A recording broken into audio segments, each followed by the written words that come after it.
નમસ્કાર મિત્રો, હવે આપણે જે લખ્યું હતું ત્રિકોણના પ્રકાર નક્કી કરવાનું અને ચતુષ્કોણના પ્રકાર નક્કી કરવાનું, એમાંથી આપણે આજે વાત કરીશું ત્રિકોણ અંગે. દાખલા તરીકે આપણને આવા શિરોબિંદુ આપ્યા હોય 1 -3/2, -3 -7/2, -4 -3/2. એ કાટકોણ ત્રિકોણનો શિરોબિંદુઓ છે એમ બતાવો. એટલે કોઈ પણ ત્રિકોણની વાત ચાલતી હોય તો આપણે સૌથી પહેલા એની ત્રણ બાજુઓ શોધી કાઢવાની. સૌથી પહેલા બિંદુઓને નામ આપી દેવાના. આ બિંદુને આપણે A નામ આપીએ, બીજાને B નામ આપીએ અને ત્રીજાને C નામ આપીએ. અને પછી અંતર એટલે AB², BC² અને AC² શોધી કાઢવાનું. ત્રિકોણવાળા બધા જ દાખલાઓની અંદર AB² BC² અને AC² શોધવાનું, પરિકેન્દ્રવાળા દાખલા સિવાય. તો આપણે સૌથી પહેલા AB² શોધી કાઢીએ. AB² બરાબર અહીંથી A માં અને B માં જોવાનું. 1 માઈનસ અને -3 એટલે પ્લસ થઈ જશે. 1 માઈનસ -3 એટલે પ્લસ થઈ જાય. પછી -3/2 માઈનસ અને અહીંયા પણ માઈનસ છે એટલે પ્લસ 7/2 નો વર્ગ એટલે 1 માઈનસ -3 એટલે પ્લસ થઈ જાય. -3/2 માઈનસ અને આ પણ માઈનસ એટલે ડબલ માઈનસ ભેગું થાય એટલે આપણે પ્લસ કરી છે. 3 ને 4 અપૂર્ણાંક હોય તો લસા લેવો પડે. આ બંનેનો લસા થશે 2. આની જોડે 2 મૂકો તો 2 ઉડી જાય એટલે -3. આની જોડે 2 મૂકો તો 2 ઉડી જાય એટલે 7.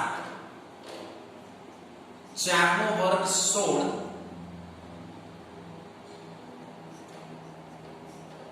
7 માંથી 3 જાય એટલે મોટાની નિશાની સાથે +4 આવશે. 7 માંથી 3 જાય તો 4 ભાગ્યા 2. 4 ભાગ્યા 2 એટલે 2, એનો વર્ગ થાય 4. 4 ભાગ્યા 2 એટલે 2, એનો વર્ગ થાય 4. એટલે જવાબ આવ્યો 20. AB² ની કિંમત આપણને 20 મળી. આપણે એમાંથી AB ની શોધવી હોય તો વર્ગમૂળમાં 20 થાય. પણ અંતર શોધવાનું હોય અથવા સમરેખ વાળો દાખલો હોય તો AB શોધવાનું, બાકી AB² ચાલી જાય. AB² જે છે એને જ નંબર આપી દેવાનો. સમરેખ વાળો દાખલો હોય અથવા ફક્ત અંતર જ શોધવાનું હોય તો AB² 20 આયા, એમાંથી આપણે AB શોધવાના. બાકીના દાખલાઓમાં AB ના શોધીએ, AB² એ પૂરું કરી દઈએ તો ચાલે. નંબર 1. પછી આપણે શોધીએ BC². તો BC² બરાબર B માં અને C માં જોવાનું. -3 માઈનસ અને -4 એટલે પ્લસ થઈ જાય. પછી -7/2 માઈનસ અને -3 એટલે પ્લસ થઈ જશે, એનો વર્ગ. -7/2 અને -3/2 વચ્ચે માઈનસ મૂકવાનું અને આ પણ માઈનસ છે એટલે પ્લસ થાય. 4 માંથી 3 જાય તો 1. અહીંયા લસા થશે 2. અહીંયા 2 મૂકો તો 2 ઉડી જાય એટલે -7. આની જોડે 2 મૂકો તો પણ ઉડી જાય એટલે 3. 1 નો વર્ગ 1 જ થાય.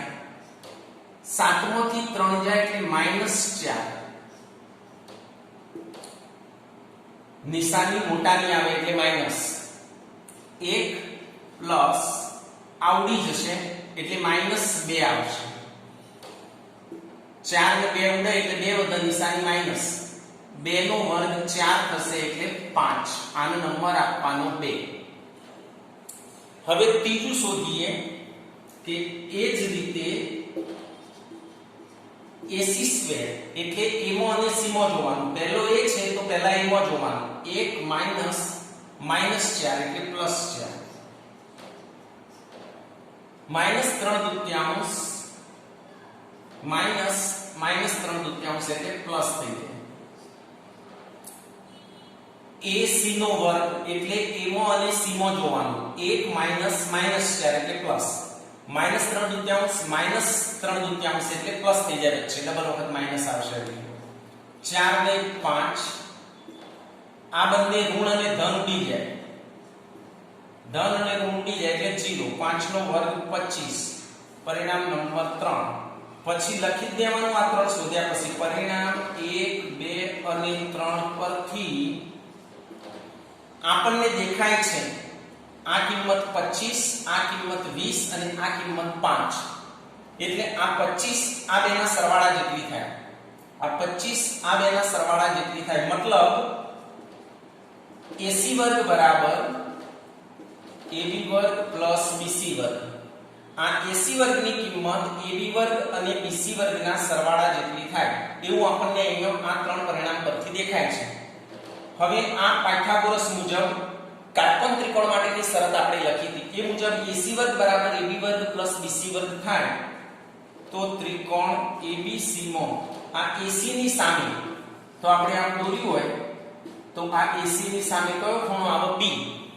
એટલે ખૂણો B કાટખૂણો છે. માટે ત્રિકોણ ABC કાટકોણ ત્રિકોણ છે. અને છેલ્લે જે રકમમાં આપ્યું તો એ વાક્ય લખી દેવાનું. આ આપણે બતાવી દીધું કે ભાઈ આ કાટકોણ ત્રિકોણનો શિરોબિંદુ છે ને એવું અહીંયા લખી દેવાનું. બતાવો એવું અહીંયા નહીં લખવાનું, આમ કરી લખવાનું. આમ 1 અને -3/4 -3 -7/4 અને -4 -3/4 એ કાટકોણ ત્રિકોણનો શિરોબિંદુઓ છે. એ કાટકોણ ત્રિકોણનો શિરોબિંદુઓ છે. એટલે જે આપણને બતાવવાનું કહ્યું હતું એ અહીંયા પૂરું થાય. સૌથી પહેલા AB² શોધવાનું, BC² શોધવાનું, AC² શોધવાનું અને પછી જોવાનું કે ભાઈ આ 25 આ 20 અને 5 ના સરવાળા જેટલો થાય. મતલબ AC વર્ગ AB વર્ગ અને BC વર્ગના સરવાળા જેટલો થાય.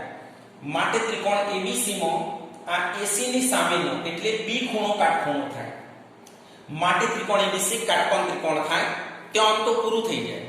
પણ છેલ્લે લખી દેવાનું જે આપણને પૂછ્યું છે કે આમ કરી પછી આટલેથી પાછળનું બધું એમને એમ ઉતારી દેવાનું. આમ 1 -3/4 -3 -7/4 -4 -3/4 એ કાટકોણ ત્રિકોણનો શિરોબિંદુઓ છે એવું છેલ્લે લખો એટલે પૂરું થઈ જાય.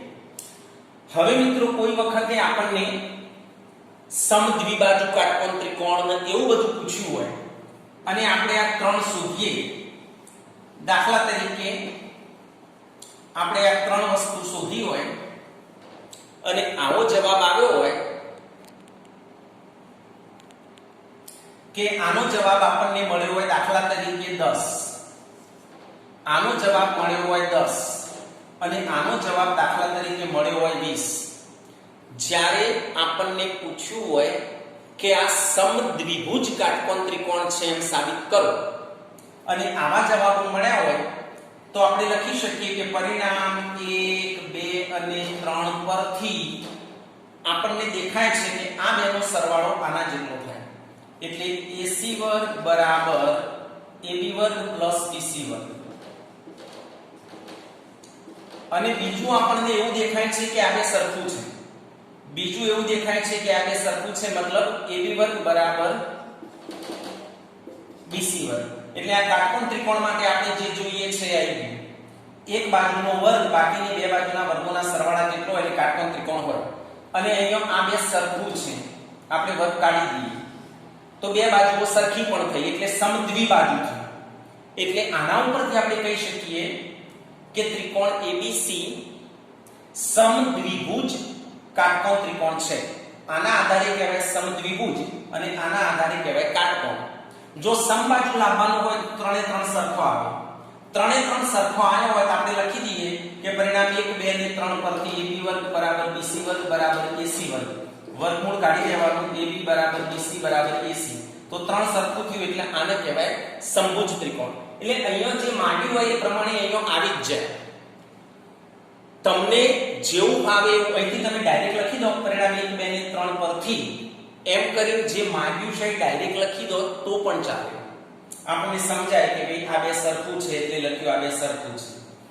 આ બેનો સરવાળો આના જેટલો થાય એટલે એ પણ લખ્યું.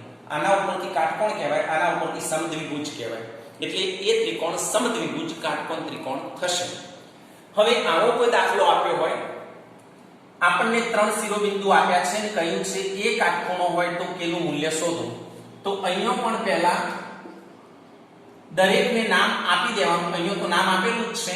a ના 1 7, b ના 2 4 અને c ના k 5. હવે આપણે ab² bc² ac² એ પ્રમાણે શોધવાનું બધા દાખલામાં. ab² બરાબર 1 - 2 નો વર્ગ અને 7 - 4 નો વર્ગ. 1 - 2 એટલે -1. 7 માંથી 4 જાય તો 3. -1 નો વર્ગ 1, 3 નો વર્ગ 9 એટલે જવાબ આવશે 10. આ પરિણામ નંબર 1. એ જ પ્રમાણે BC વર્ગ શોધવાનો. BC વર્ગ એટલે 2 - k અને 4 - 5. 2 - k બાદબાકી ના થાય એટલે સીધું વિસ્તરણ. પહેલાનો વર્ગ, છેલ્લાનો વર્ગ, વચ્ચે બધું ભેગું 2 * 4 k.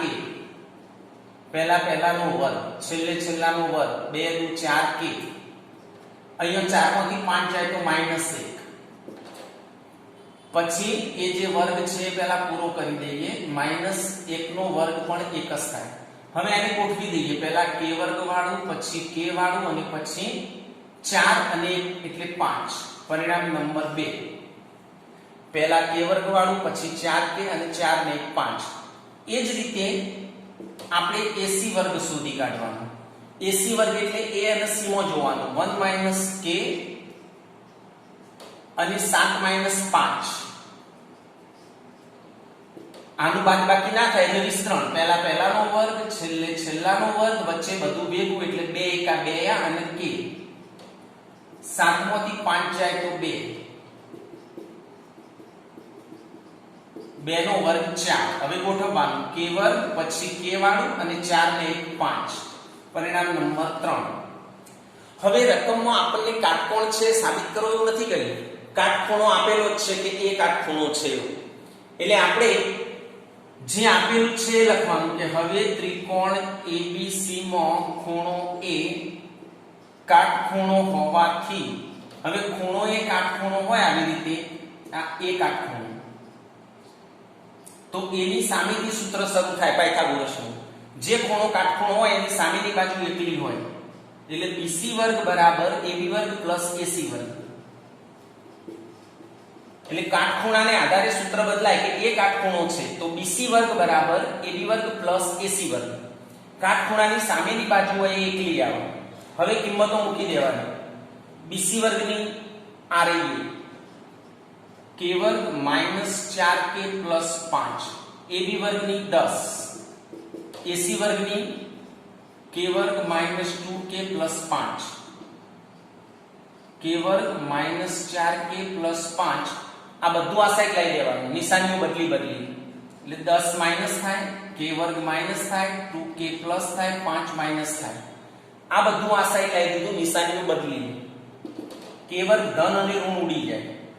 આ -4k + 2k એટલે -2k વધશે. 4k માંથી 2k જાય એટલે 2k વધે. નિશાની મોટાની.